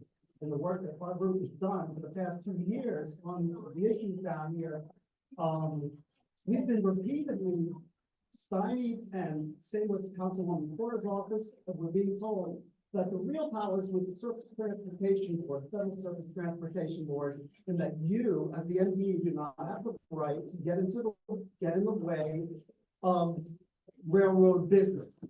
We have contended repeatedly that once the coal leaves the trains and goes inside CSX's plant, it becomes your jurisdiction. So I don't think you'd even be here or be considering a permit if you did not have jurisdiction. So why don't you clear up for the room who has jurisdiction over the operations at the CSX coal pier? And why do we continually get told that it's the Surface Transportation Board? And why do people use that as cover for inaction? Next, John. So, Thank you, John. Yeah, and we have authority over air pollution coming from the facility. So we would not agree with any legal interpretation that we don't have authority to issue a permit and to enforce permit conditions. The Surface Transportation Board is a federal, it's a part of the Federal Department of Transportation, and they have some authority over railroad operations. And we've talked about how that's relevant for the rail cars, and how we talk to lots of different parts of the federal government about what are the requirements for the rail cars, because those are outside of our authority. And there are not good requirements for the rail cars at the federal level, and that we are joining with the community wherever you want to bring that to the federal government, because the Surface Transportation Board is one of the relevant organizations at the federal level. But we have authority over the coal terminal. That's why we're talking about this, and that's why we're talking about strengthening permit conditions to control dust from the facility. Well, I appreciate that. So if you have the control and they're just blowing smoke and threats with you, now, if you close down the coal pier, you're gonna get sued. In California, in Richmond, California, the city council voted to close down the coal pier there, and it was done. And there was a barrage of lawsuits from the coal companies, from the people that are, the businesses that were moving the coal, the rail companies, the state of Wyoming, they all sued and they lost. I've always gotten the sense that you're all afraid of that kind of lawsuit because it's gonna cost the state a lot of money to defend it. I just wanna make one other point. This past summer, the Maryland Department of Environment with its partners went around the state and had listening and presentation sessions on the Maryland Climate Pathway Plan that has a goal of reducing greenhouse gas emissions from the state by 60% 2031, 100% by 2045. They went around the state and they repeatedly, you all repeatedly championed this as the most advanced fight from any state in the country, including California, to get rid of greenhouse gas emissions. I live and I attended this at Morgan State, and I asked one question, and my question was, how can you sit there and tout climate emission reduction goals when you're permitting 30 million tons plus a year of coal exported around the world from South Baltimore? And the response I got was, that's a good question. Because we know that coal burned anywhere has effects throughout the whole world. The wildfires in California and Canada, it's not just because they're burning coal there, it's because it's getting burned all over the world. So if Maryland genuinely wants to be a leader on global climate change, which is what they're touting, and you all are going around the state to tout, you've got to take into account the 30 million tons of coal that you export. And you know what's interesting? In federal courts, when the country is allowed to report to the United Nations their total greenhouse gas emissions, you know what doesn't have to be factored in there? Their exports. The numbers don't have to be, export numbers don't have to be factored in. So basically, you can just move the coal around the world and say, hey, we're doing a pretty good job here. We're closing all of Maryland's coal-fired power plants by 2025.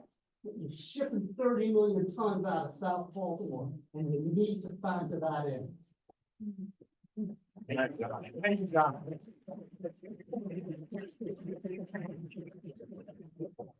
Let him respond to that first back. I think that was well said.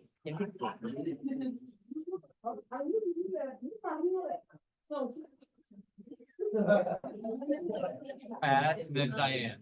Mr. Pat, go ahead. I don't know if I introduced myself. I'm Andy Hopkins. And when I went up there, I forgot a few things because I got this short-term memory going on. And I was thinking, what was the fine that they had last year? For the explosion? Yeah. Yeah, so we assessed a penalty of $115,000. We redirected 100,000 of that to a community project. That's all? Why can't the fine be higher? Why is there a cap? Is there a cap? What can I say? Is there a cap? Yeah, Maryland law, sorry. Half of their profits, because they go back to the community, the people redo their houses and their health. You know? So what is the cap? $25,000 per violation per day. Wow. Per day? Wow. Did you count in, like, how many years are we at? The incidents. Like, over 100 years?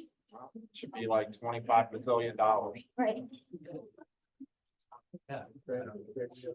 Oh, Diane, I'm sorry, yeah, Diane, and then Rachel, and then to the front of the room.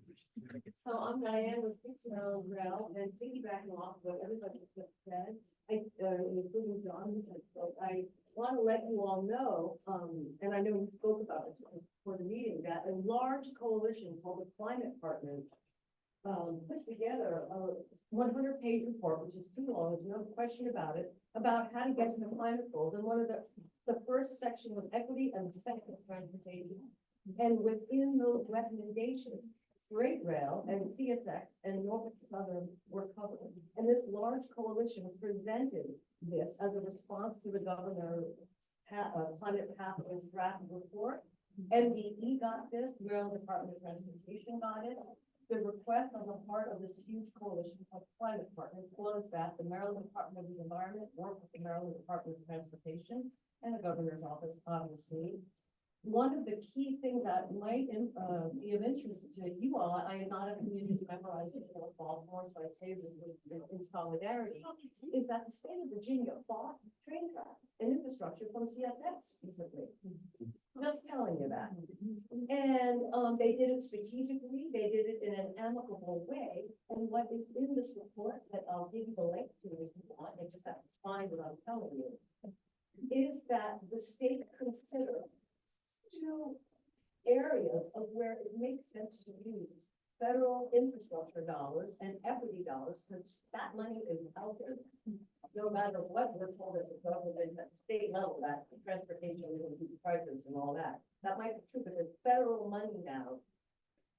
What the state could do, this is very much dependent upon what you all feel in the community. What was recommended in this report was that the state consider buying the rail infrastructure in this particular community and actually make it work for the community, as opposed to all of the things that we're hearing about. And some of these ideas in there would actually get cars off the road. They wouldn't need to necessarily be electric cars. They would get diesel trucks out of it. But CSX dominated bringing dirty diesel trains full of many mile long open air culture. That doesn't make sense. What about freight that is needed, that local businesses or regional businesses want? CSX refuses to do that. They refuse to get rid of their dirty diesel trains. And what about passenger travel opportunities? So Virginia is doing it. Virginia is getting money from the federal government to get the kind of trains that are needed in communities. Just so that if anybody's interested in trying to find it, I'm sorry the report's so long, but you might be interested in the transportation chapter. It's Bit means BP final record 2023. Anyway, you all can reach me if you want to at Fix Maryland Rail at my Instagram account if you want to find it. This might be a way to actually challenge CSX in her state. Thank you. Thank you, ma'am. All right, so we're at 9 o'clock. The rec center does have to shoot close at some time, but it always once this push the limits. Do we have any final questions or wrap up? Or are we at that point? One question. Andy hasn't gone, so let's focus on the left. Yeah, I just, you, to do your job, you're gonna have to take into account the externalities that are in play here. I mean, you can't regulate the shape of the car, so you have to take that into account. There's an immense amount of truck traffic on these two roads. You have to take that into account. You have to take all these externalities into account and work on the public health emergency. And it really, I mean, it really seems like you have to shut it down to get CSX to act. Otherwise, they're not going to. And if you're just talking about what CSX is doing and the poll, that's not the truth. The truth is that it's everything together, and that's the emergency. And this is the only button you have to push right now to stop the emergency. And if you want to save people's lives, you got to push the button. Amen. Thank you, man. First at the front, we did skip over and then back to Meg at the back. So just given how absurdly low the fine structure is for these violations, I have a question about the definition of a reasonable permit renewal process. I'm just wondering, wouldn't a reasonable requirement for a permit renewal include funding by CSX to address health impacts that have already been suffered by this community for decades? We can add that to the list. Thank you. Meg. Hi, I am Meg. I am a member of Full Free Bank. And I just wanted to point out the fact that MDE and everyone here has known that this permit was coming up 5 years ago. And for 2 years, we've known that an explosion had happened at the facility. So why is it that it's taken up until this point, which is after the permit has expired, that we're having this conversation? And we've been having this conversation, and we've said all of these same things. Like back in April, we were saying this, back in last December, a year ago, we were saying this. And even just a few months ago, we were saying this. So I don't understand the timeline for something that is so obvious. And I think the other point that I want to bring up is it was said at the beginning of the talk, before any science was presented, that it's an EPA established known thing that particulate matter 2.5 is not safe at any level. So why does it take this proof to set that limit to begin with? If that's the limit, that's the limit. The limit is 0, which means that should be implemented if we're talking about a permit and that's the jurisdiction. That's the limit. And then it's a question of why isn't that being enforced? And why is it the community that has to be measuring this for it to even be considered to be enforced? When in fact, it's been 2 years since an explosion happened there, which is enough time to have given MDE the time to get their tools together, get their crap together, to come out here and actually measure it and enforce the thing that it's their job to enforce. So that is, I guess my question is, why is it taking it now to enforce this? And I don't even think there's a guarantee that it's enforced. Is MDE committing to that? Committing to transitioning away from coal and to committing to putting in a limit of 0 particulate matter, and any particulate matter found should be paused. And I think that's the other question. Why is it these low caps? This is an $8 billion company. $25,000 is less than a slap on the wrist with them. And that does not do anything for our community to just keep, find them basically nothing with them. So how is that being addressed? And is that being committed to everything that is being said here today? So we decided to hold the permit process open to allow this science to complete so that we could include that as evidence. We could have done the permit process before this was complete. We wouldn't have had this evidence. So we decided to wait until we had this evidence. And it took time. I think, Chris, you'd know the exact date when the first monitors went up. It was a year ago, May, perhaps a little earlier. So the science took time to gather the data, but now we have very strong evidence to incorporate. We made the decision to wait for this because we think it's worth the wait in terms of the progress that it will enable. Okay, guys, unfortunately, we're gonna have to wrap this up. We're gonna take one more question from Rachel. The only reason is because the rec has been gracious enough to let us use their property for this, and we don't want to upset them by holding them up. So go ahead, Rachel. So I think the question that kind of keeps floating around and really hasn't been answered has to do with violations and fines, right? So NDE fined CSX for the explosion because that dispersal of coal that's into the community was considered a violation of their operating permit requirements, right? So, or air requirements. So now that you have all of this evidence that there is still coal dust being constantly put into this community, it would seem that would also be a violation of their operating requirements. And the purpose of fines, the reason that fines exist is, yes, it's an $8 billion company. No, a $25,000 fine is not going to break them. Even a $25,000 fine every day is going to break them. But fines are meant to be a deterrent for bad actors, right? And when they're not being punished in any way, it signals that they can continue to operate with impunity. So why can't MDE fine them using all of this data showing constant and repetitive violations via dispersal of coal dust in the community for all of that? Because even if that doesn't solve the problem, like that money, that constant tax, like if you can imagine them getting a $25,000 fine every single day, is a pretty high incentive to change how they operate. That's the other thing.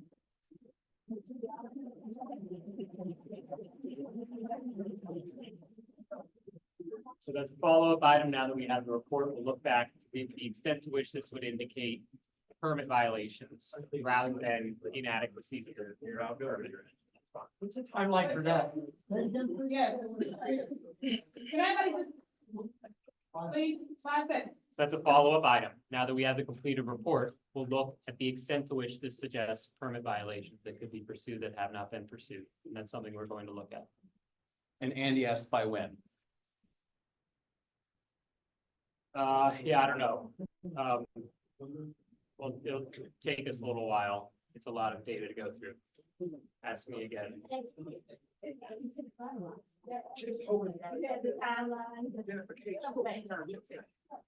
In any case, we will be back with the draft permit. All right. It was a lot. Thank you, everybody.